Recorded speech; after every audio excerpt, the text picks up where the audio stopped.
কেন আপনারা ভয় পাচ্ছেন স্যার? স্যার বিশ্বাস করুন, এই চাকরিটা আমার ভীষণ দরকার। আমি হাত জোর করে বলছি, আমার ইন্টারভিউটা নিন স্যার। তোমার ইন্টারভিউ নিলে আমাদেরও চাকরি চলে যাবে।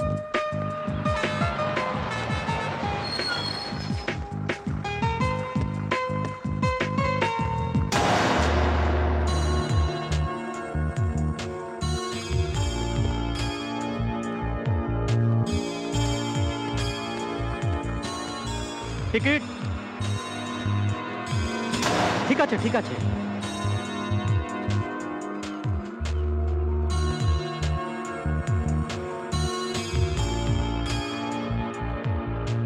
ভাবছি আমি আপনাদেরই লোক।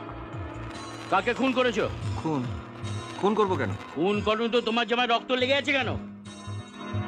থানায় নিয়ে গিয়ে আচ্ছা করে ভিড় দিলে না, এখন হড়ুড় হড়ুড় করে বলবে।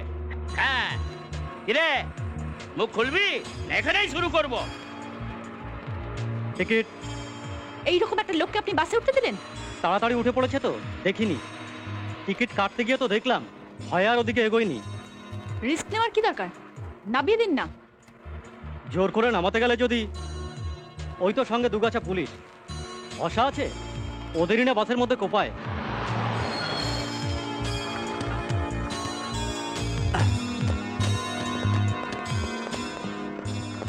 থানায় নিয়ে গিয়ে আচ্ছা করে ধোলাই দেবেন।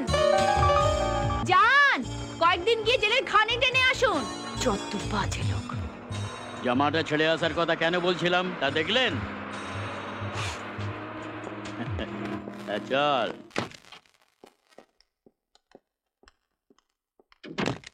দেবদত্ত রায়, আগে আপনি ভেতরে আসুন। হ্যাঁ।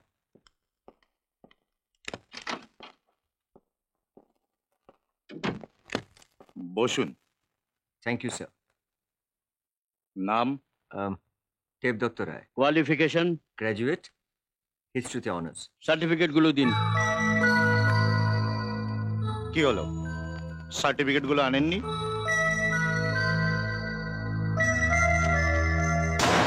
হ্যাঁ? আসলে স্যার ওই আসার সময় একটু খুন খুন খুন খুন খুন। বিশ্বাস করুন স্যার, বিশ্বাস করুন, হ্যাঁ, আমি কোনো খুন করিনি। এটা রক্তের দাগ নয়, এটা রঙের দাগ। কেন আপনারা ভয় পাচ্ছেন স্যার?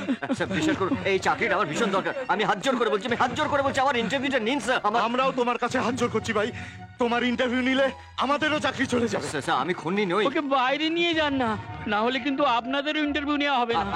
আমি খুনি নই স্যার। স্যার আমার কথা শুনুন, আমার সার্টিফিকেট কি সাংঘাতিক, খুন করে ইন্টারভিউ দিতে এসছে। ওরে বাবা, চাকরি পাওয়ার পর প্রমোশন না দিলে ও আমাদেরও খুন করে ফেলবে। বাবা কিরকম কপাল নিয়ে এসেছে বুঝতে পারছো তো? এর চেয়ে রেল লাইনের ধারে পড়ে থাকা পাথরের কপাল অনেক ভালো। রঙের তিনটাও দেখে বুঝে গেছে ওর কিচ্ছু হবে না। দে গায়ে রং ঢেলে। মানুষের একটা লজ্জা শরম থাকে, তোমার ছেলের তাও নেই। কাঁড়ি কাঁড়ি টাকা খরচা করে তাকে লেখাপড়া শেখানো হলো, কি না ছেলে চাকরি করে বাপের মুখ উজ্জ্বল করবে? শালা, খাটতে খাটতে মুখের চামড়া কুঁচকে গেল। তুমি সবসময় দাদাকে গালমন্দ করো কেন বলো তো? তো যা একটু ফুল বেল পাতা নিয়ে আয়, তোর দাদাকে পুজো করি, অকাল কুষ্মাণ্ড পুজো। জন্ম থেকে জ্বালাচ্ছে, যখন জন্মায় তখন কেরোসিনের ক্রাইসিস ছিল। তোর মা দুধ গরম করার জন্য এবারই ও বাড়ি ছুটে বেরিয়েছে, আর এখনো ক্রাইসিস নিয়ে আছে।